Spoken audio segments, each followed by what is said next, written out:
Imagine um homem que poderia facilmente ser uma estrela de cinema dos anos 70. Cabelos loiros perfeitamente penteados, um sorriso que desarmava qualquer desconhecido e olhos claros que pareciam carregar uma sinceridade magnética. Paul John Knowles não se encaixava no estereótipo do monstro que rasteja nas sombras. Ele caminhava sob a luz do sol, colhendo suspiros e confiança por onde passava. No entanto, por trás dessa fachada de galã irresistível, pulsava o coração de um predador implacável, uma alma moldada pelo crime e movida por um narcisismo letal. O mundo logo conheceria esse rosto, mas não nos cartazes de Hollywood, e sim nas listas dos criminosos mais perigosos e procurados do país. Ele era a prova viva de que o mal pode ser extremamente sedutor antes de revelar sua verdadeira face. A dualidade de Knowles era seu traço mais marcante e sua arma mais eficiente. Nascido em Orlando, na Flórida, no ano de 1946, sua vida foi um contraste violento entre o potencial desperdiçado e uma criminalidade latente que parecia ferver em seu sangue desde cedo. O abandono e a instabilidade moldaram seu caráter de forma definitiva. Aos 7 anos, ele já colecionava sua primeira detenção por roubo, um presságio sombrio do que viria a seguir. O que começou como pequenos delitos de uma criança negligenciada evoluiu rapidamente para uma vida adulta, marcada por passagens constantes por reformatórios e penitenciárias. Enquanto outros jovens de sua geração planejavam carreiras e construíam famílias sob o sol do sonho americano, Paul aprimorava suas habilidades de manipulação e sobrevivência nas sombras frias do sistema penal. Ele era um camaleão social, capaz de se adaptar a qualquer ambiente, mas sempre mantendo um desprezo silencioso e profundo pela sociedade que, em sua visão distorcida, nunca lhe deu o reconhecimento que ele acreditava merecer por sua suposta superioridade. O ponto de virada definitivo em sua trajetória ocorreu em meados de 1974, um ano que ficaria marcado pelo início de uma carnificina sem precedentes. Naquele período, Knowles estava cumprindo pena, mas mantinha uma correspondência romântica e intensa com Angela Kovic, uma secretária jurídica de São Francisco. Angela acreditava ter encontrado em Paul um homem injustiçado pelo destino, alguém que precisava apenas de uma chance real para florescer longe do crime. O charme de Paul atravessava as grades. Ele a convenceu de que era uma alma sensível e poética em busca de redenção. Angela pagou sua fiança, enviou-lhe dinheiro para passagens, comprou roupas novas de grife e os dois planejaram um casamento luxuoso assim que ele fosse libertado. Parecia o começo de uma clássica história de superação, mas o destino tinha outros planos, guiados por uma intervenção mística que mudaria o curso de muitas vidas. Pouco antes da data marcada para o enlace, movida por uma inquietude inexplicável que lhe tirava o sono, Angela decidiu consultar uma vidente. O aviso da mulher foi curto, seco e absolutamente aterrorizante. Paul John Knowles era um homem perigoso, rodeado por uma densa aura de morte e destruição, e Angela deveria se afastar imediatamente se quisesse continuar viva. Horrorizada pela precisão do alerta, Angela cancelou o casamento e rompeu o noivado abruptamente, deixando Knowles sozinho, enfurecido e humilhado em um quarto de hotel. Para um narcisista extremo como Paul, a rejeição não foi encarada como uma perda amorosa, mas como um insulto insuportável ao seu ego grandioso. Naquela noite fatídica, a máscara de galã rachou permanentemente, revelando o monstro subjacente. Ele decidiu que se o mundo lhe negava o amor e a estabilidade, ele colheria a fama através do terror absoluto. A dor da rejeição seria o combustível para uma fúria que não pouparia ninguém. Antes de continuarmos, inscreva-se no canal e conte para nós nos comentários de onde você está assistindo. É fundamental compreender Como esse sentimento de injustiça pessoal transformou um ladrão comum em um dos predadores mais erráticos da história americana, iniciando uma jornada de horror.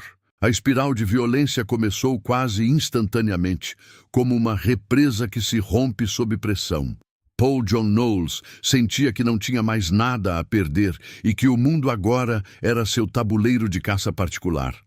Sua transição para o assassinato em série foi marcada por uma frieza que chocaria até os investigadores mais experientes das décadas seguintes. Ele não buscava apenas a sobrevivência do fugitivo, mas uma vingança generalizada contra qualquer um que cruzasse seu caminho. Em uma fuga audaciosa da custódia policial na Flórida, Knowles demonstrou uma sorte quase sobrenatural e um desrespeito absoluto pela autoridade. Ele conseguiu enganar vigilantes e desaparecer na vastidão das estradas secundárias, deixando as autoridades perplexas com sua agilidade. O primeiro crime violento desta nova fase foi apenas o prelúdio de um caos que cruzaria fronteiras estaduais em uma velocidade alucinante. Paul John Knowles estava solto, alimentado pelo ódio e armado com um carisma que servia como o disfarce perfeito para suas intenções macabras. Enquanto o primeiro rastro de sangue começava a esfriar, uma pergunta sombria pairava no ar. Até onde sua sorte e seu charme hipnótico o levariam antes que o rastro de corpos se tornasse impossível de ignorar? A fuga de Paul John Knowles da custódia na Flórida, naquele fatídico julho de 1974, não foi meramente um ato de desespero, mas o lançamento deliberado de uma campanha de terror que ele mesmo orquestrara em sua mente distorcida. Aproveitando-se de uma falha quase negligente na segurança da delegacia de Jacksonville, Knowles deslizou para fora de sua cela com a agilidade de um predador que finalmente sente o cheiro da liberdade.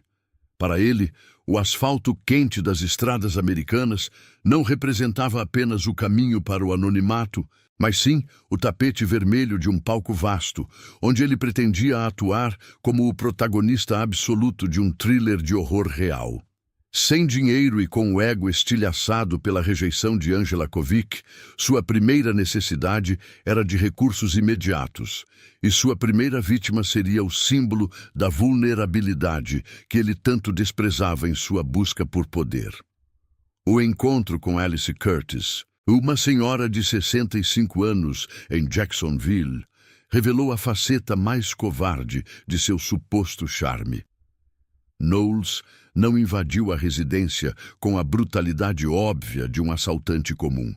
Ele usou seu rosto amigável e seu tom de voz educado para cruzar a soleira da porta, transformando-se instantaneamente em um invasor implacável assim que o ferrolho foi fechado.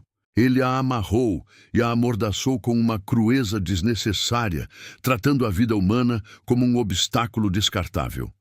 Aterrorizada e submetida a um estresse físico insuportável, Alice não resistiu e faleceu por sufocamento. Paul não demonstrou o menor traço de remorso. Para ele, a morte daquela mulher era apenas o preço justo para obter um carro e alguns dólares que financiariam sua jornada de sangue. Ele pegou as chaves do veículo de Alice e partiu, deixando para trás um corpo sem vida e o início de um rastro que logo se tornaria um dos maiores quebra-cabeças criminosos do país. Enquanto dirigia pelas estradas sinuosas e arborizadas da Geórgia, Knowles começou a cultivar uma fantasia perigosa em sua mente narcisista. Ele não se via como um fugitivo maltrapilho ou um assassino covarde, mas como uma figura lendária, quase cinematográfica, que merecia ser imortalizada. Em seu delírio de grandeza, ele acreditava que sua beleza física o tornava intocável, uma espécie de anti-herói que o público deveria admirar e temer simultaneamente. Essa autopercepção distorcida o levava a correr riscos desnecessários. Ele parava em bares locais e usava seu magnetismo para seduzir mulheres em busca de abrigo e recursos, apenas para provar a si mesmo que ainda possuía o poder de encantar. Ele era o mestre do disfarce social, alternando entre o viajante prestativo e o predador letal em questão de segundos, sempre garantindo que sua aparência estivesse impecável, mesmo após cometer atos de violência indescritíveis contra estranhos. A falta de empatia de Knowles atingiu um patamar ainda mais perturbador quando ele cruzou o caminho de duas crianças, as irmãs Lillian e Mylette Anderson. O sequestro e posterior assassinato das meninas provaram que não havia limites éticos para sua fúria crescente. Ele as via como meras peças em seu jogo de poder, ferramentas para demonstrar sua total soberania sobre a vida e a morte alheia. Enquanto isso, as autoridades, ainda tentando conectar os pontos de seus crimes aparentemente aleatórios, lutavam para entender quem era o homem por trás dessa onda de violência. Knowles não seguia um padrão geográfico lógico, cruzando fronteiras estaduais com a facilidade de um turista em férias, o que tornava sua captura um desafio logístico imenso para as polícias locais, que na época ainda não compartilhavam informações com a velocidade necessária. O rastro de corpos começou a se acumular conforme ele subia a costa leste dos Estados Unidos. Ele não matava por necessidade de sobrevivência, mas por uma compulsão alimentada pela sensação de onipotência que cada assassinato lhe proporcionava. Cada vida ceifada era um troféu invisível em sua coleção macabra. Knowles aperfeiçoou seu método. Ele pedia informações, oferecia ajuda mecânica em estradas isoladas, ou simplesmente sorria para baixar a guarda de suas vítimas. Quando o medo finalmente aparecia nos olhos delas, o Casanova Killer já havia decidido seu destino final. No entanto, o aspecto mais sinistro de sua fuga era sua necessidade de documentar o próprio horror. Ele começou a carregar um gravador de fita cassete, registrando sua voz em monólogos frios e calculados. Nessas gravações, ele detalhava suas atrocidades com um orgulho doentio, como se estivesse preparando um testamento para a posteridade. Ele não estava apenas matando, ele estava colecionando troféus físicos, como relógios e joias, e memórias gravadas, construindo um arquivo pessoal que guardava o último suspiro de cada pessoa que cruzava seu caminho, mantendo-os vivos apenas dentro de sua narrativa distorcida de glória. A jornada de Paul John Knowles pelos Estados Unidos transformou-se em uma odisseia de depravação que desafiava a lógica geográfica e a sanidade humana. Deixando para trás o rastro de sangue inicial na Flórida, ele impulsionou seu veículo roubado em direção ao Nordeste, alcançando Connecticut, antes de iniciar uma descida errática e letal de volta ao Sul. Para Knowles, cada quilômetro rodado nas rodovias interestaduais era uma oportunidade para validar sua crença de que as leis dos homens não se aplicavam a um ser tão superior e esteticamente dotado como ele. Ele não era um viajante comum.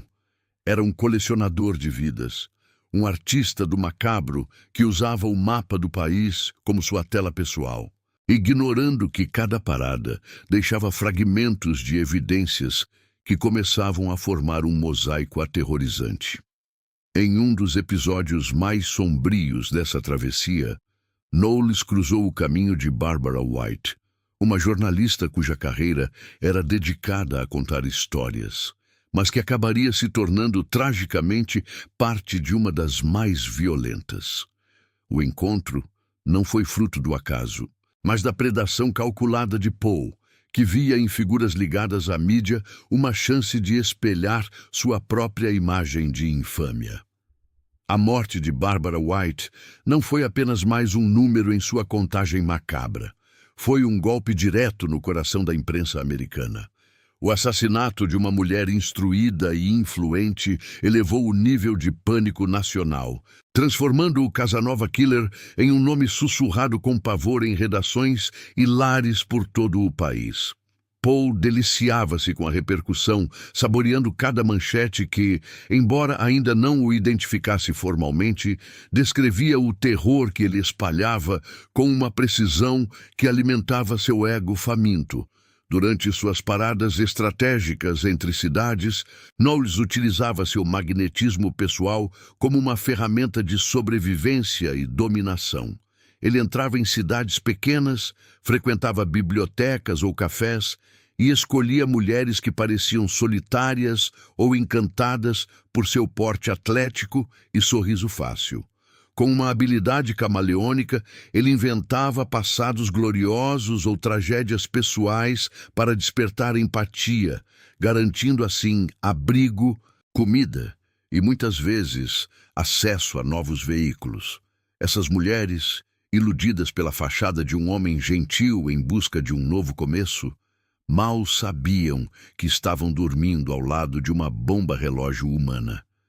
Para Knowles, essas interações eram exercícios de poder absoluto.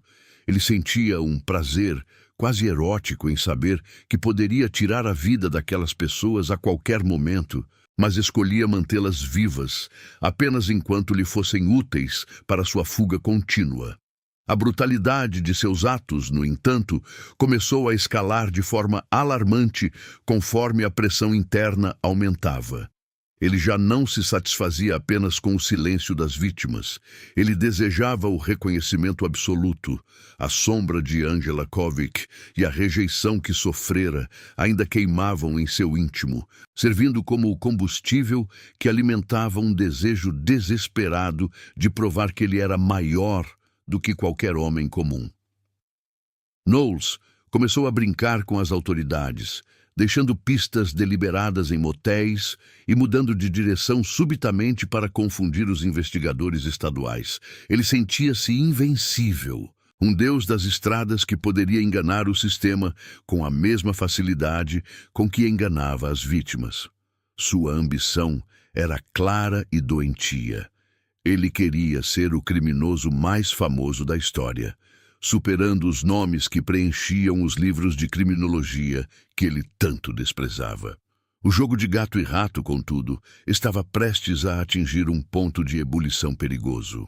Enquanto cruzava uma região isolada na Geórgia, a confiança excessiva de Knowles o levou a baixar a guarda de uma maneira que ele não previra em seus planos grandiosos.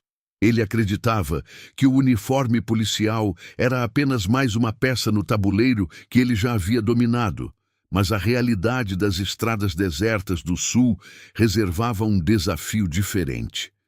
Em uma tarde sufocante, onde o calor parecia distorcer o horizonte, Paul avistou as luzes intermitentes de uma patrulha no retrovisor. O que deveria ser apenas mais uma interceptação rotineira de trânsito transformou-se em um confronto silencioso de vontades. Ao ajustar o espelho e ver a silhueta da autoridade se aproximando lentamente de sua janela, Knowles sentiu, pela primeira vez, o peso real do cerco. O destino o colocara cara a cara com a lei, no asfalto quente e solitário, onde ele acreditava ser o único predador. Aquelas fitas cassete que Paul John Knowles carregava consigo, gravadas no calor da fuga e na frieza do anonimato, não eram meros diários de bordo, mas sim o espelho de uma alma profundamente fragmentada. Enquanto os pneus de seus carros roubados devoravam o asfalto das rodovias americanas, a voz que ele projetava no gravador de mão era calma, quase sedutora, desprovida de qualquer remorso audível. Ele narrava o fim trágico de suas vítimas como se descrevesse cenas de um filme épico onde ele era, simultaneamente, o diretor visionário e o protagonista absoluto. Nessas gravações, Knowles não se via como um monstro ou um pária social, mas como um homem injustiçado que finalmente tomava as rédeas do próprio destino através do poder de vida e morte.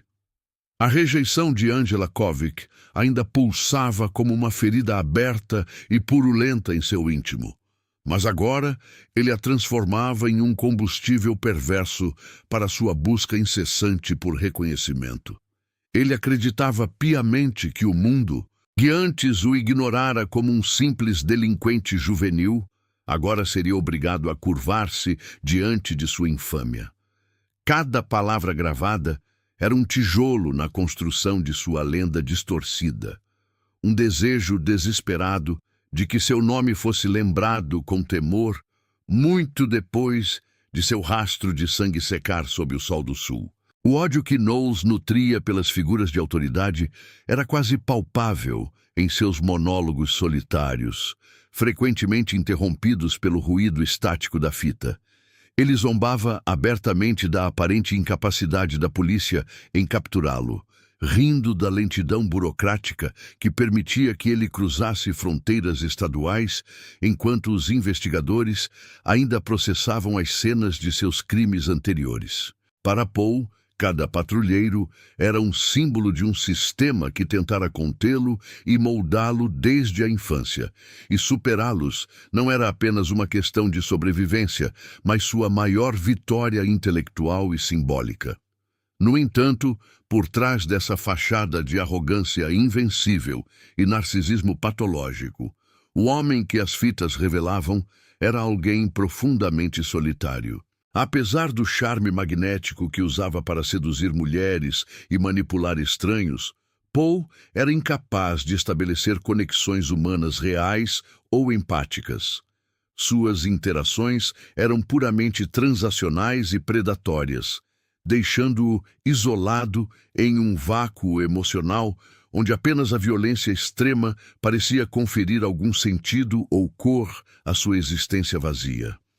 Ele era o Casanova Killer, um título que ele mesmo alimentava com cada fita gravada, mas a realidade nua era a de um homem fragmentado, incapaz de amar ou ser amado, restando-lhe apenas a adoração macabra que ele esperava receber de um público horrorizado.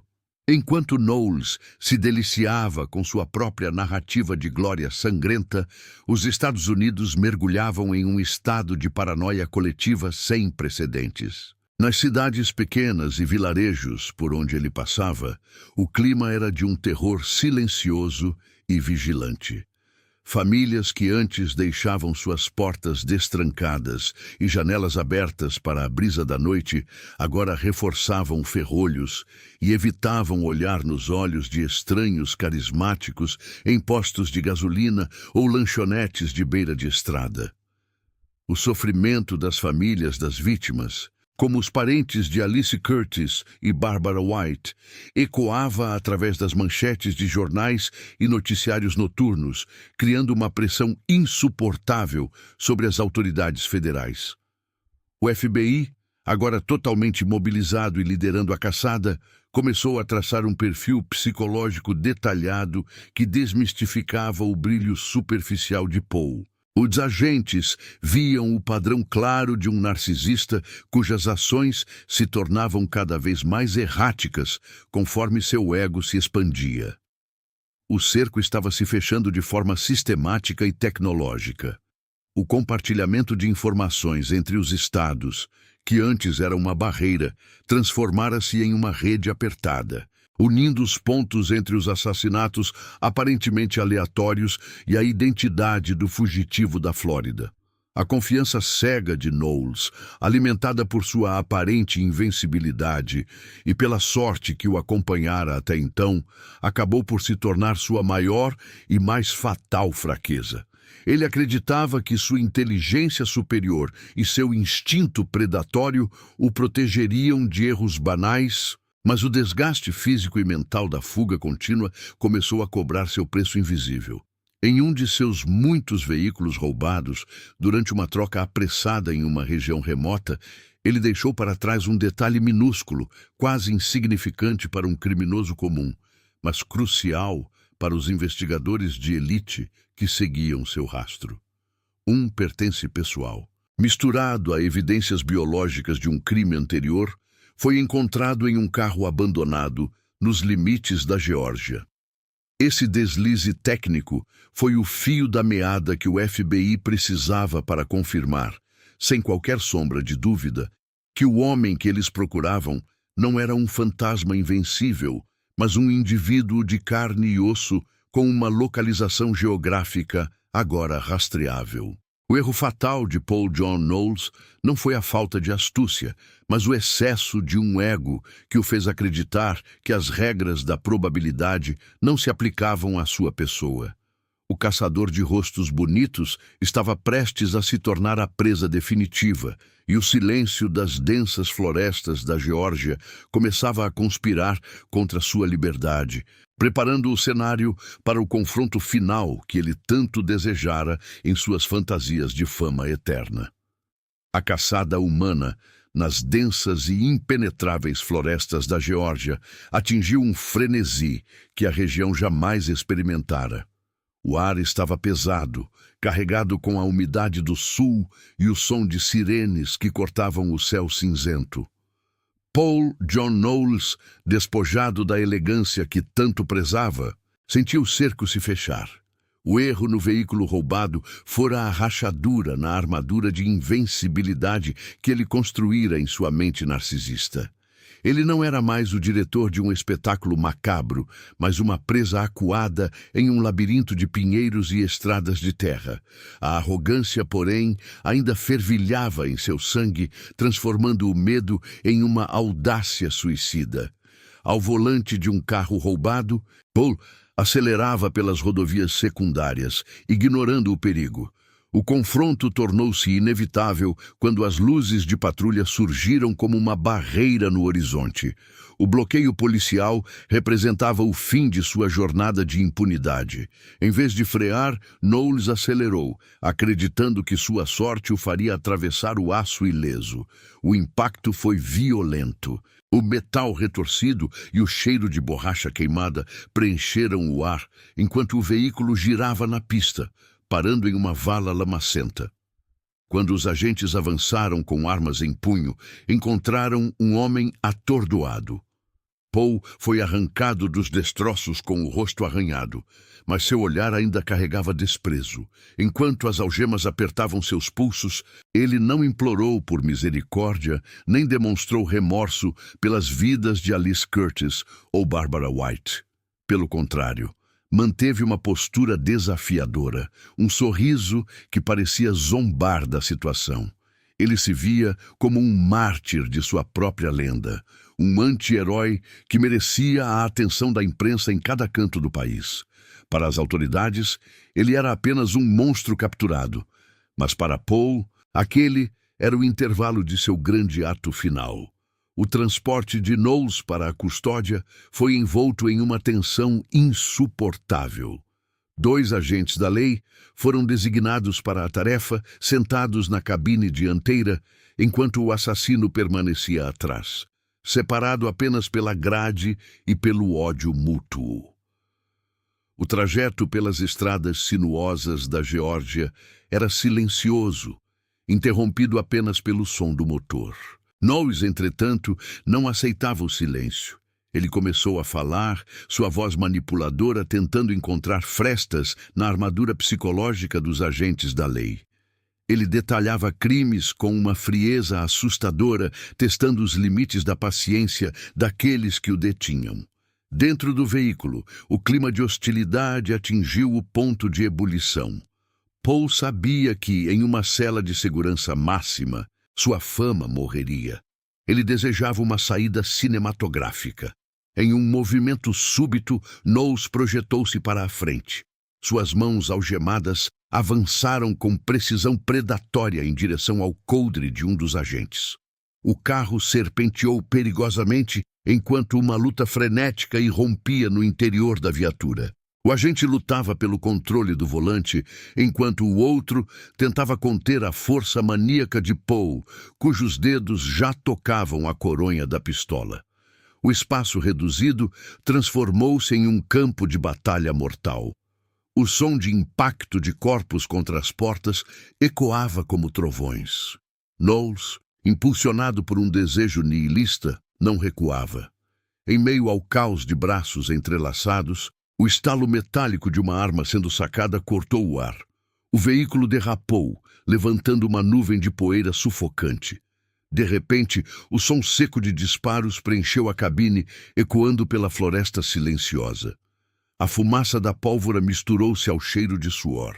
O silêncio que se seguiu foi absoluto, quebrado apenas pelo tique-tique do motor esfriando. A morte parecia palpável, como se o mundo estivesse prendendo o fôlego. Dentro da viatura, o tempo parecia ter congelado em um quadro de violência estática. Os agentes, ofegantes, olhavam para o banco de trás, onde a figura que aterrorizara o país agora jazia imóvel. O sangue manchava o estofado sob a luz do entardecer. O Casanova Killer encontrara seu destino em uma estrada esquecida da Geórgia. Mas, naquele momento de quietude, a pergunta que pairava era sobre o custo daquela captura e quem, de fato, havia sobrevivido àquele último ato de maldade. O silêncio que se seguiu aos disparos na viatura não era apenas o fim de uma luta física desesperada, mas o encerramento abrupto de um dos capítulos mais sombrios e frenéticos da história criminal americana de 1974. Paul John Knowles, o homem que desafiara o FBI e cruzara diversos estados deixando um rastro indelével de sangue, jazia imóvel no banco traseiro, atingido fatalmente pelos agentes que tentavam conter sua última tentativa de fuga violenta. A notícia de sua morte espalhou-se como um incêndio pelas redações de jornais e emissoras de rádio de todo o país. Para muitos, houve um suspiro de alívio coletivo imediato. O predador, que usava o charme e a boa aparência como arma, não poderia mais ferir ninguém. No entanto, para as autoridades, a morte de Knowles não significava o fim do trabalho, mas o início de uma complexa e dolorosa tarefa de inventariar o horror absoluto que ele plantara por onde passara durante sua jornada de fúria. Com o corpo do assassino agora em uma fria mesa de necrotério, os investigadores voltaram sua atenção para as arrepiantes fitas de áudio que ele carregava obsessivamente. Aquelas gravações, onde Knowles narrava seus crimes com uma vaidade quase hipnótica e uma frieza de gelar a alma, tornaram-se o mapa definitivo para uma jornada de descobertas macabras. Corpo após corpo começou a ser localizado em valas rasas, florestas densas e motéis esquecidos em vários estados, da Flórida ao Connecticut. A contagem oficial parou em 18 mortes confirmadas, mas as estimativas baseadas em suas próprias confissões gravadas sugeriam que o número real de vítimas poderia ultrapassar 35 vidas perdidas. Cada nova descoberta era uma facada no coração de comunidades que tentavam entender como um homem de aparência tão comum e atraente pudesse abrigar tamanha depravação interna. Para as famílias de vítimas, como a pequena Alice Curtis e a jornalista Barbara White, a morte de Knowles trouxe uma forma amarga e silenciosa de justiça. Não haveria um julgamento espetacular nos tribunais, nem a chance de confrontá-lo sob as luzes da lei ou de ouvir um pedido de desculpas que, vindo de um narcisista como ele, seria certamente uma performance falsa. A resolução veio na forma de respostas definitivas sobre o paradeiro e o destino cruel de seus entes queridos. O fechamento desses casos, embora não apagasse a dor profunda da perda, removeu o peso sufocante da incerteza que atormentara dezenas de lares. O FBI e as polícias locais trabalharam para ligar os pontos finais, usando os troféus que Knowles colecionava egoisticamente para identificar cada vida que ele havia interrompido brutalmente. A mídia começou a desconstruir a imagem galanteadora de Casanova Killer que o próprio Paul tentara cultivar arduamente. Por trás dos cabelos bem cuidados e do sorriso cativante, não havia um herói trágico ou um rebelde incompreendido, mas um vácuo existencial preenchido por um ódio profundo. Sua busca desesperada pela fama, alimentada pela rejeição de Angela Kovic, que cancelara o noivado após o aviso profético de uma vidente, revelou-se como o motor de uma máquina de destruição sem precedentes. Knowles queria ser uma lenda cinematográfica, mas terminou como uma nota de rodapé sangrenta na criminologia. Um exemplo de como o mal pode se camuflar perfeitamente sob a pele da beleza física e da normalidade. Sua sorte era apenas uma sucessão de falhas sistêmicas que ele explorou com a astúcia de um parasita social. O legado de Paul John Knowles serve hoje como um lembrete sombrio sobre a natureza perigosa do narcisismo maligno. Ele não matava por necessidade, mas por um prazer distorcido em exercer poder absoluto sobre os inocentes e pela adoração que esperava receber através do medo coletivo. O contraste entre sua face considerada angelical e seus atos demoníacos forçou a sociedade a reavaliar seus preconceitos sobre a aparência de um monstro na vida real. A vigilância contra o mal que se esconde à plena vista tornou-se uma lição aprendida a um custo humano altíssimo. Enquanto o nome de Knowles desaparecia nas sombras da infâmia, a memória de suas vítimas permanecia como a única luz digna de ser preservada, lembrando que a verdadeira beleza reside na empatia, algo que o homem que morreu naquela estrada na Geórgia jamais compreendeu. No fim, o silêncio que agora reina sobre os arquivos de seu caso é a única resposta adequada para alguém que tanto gritou por atenção através da violência extrema.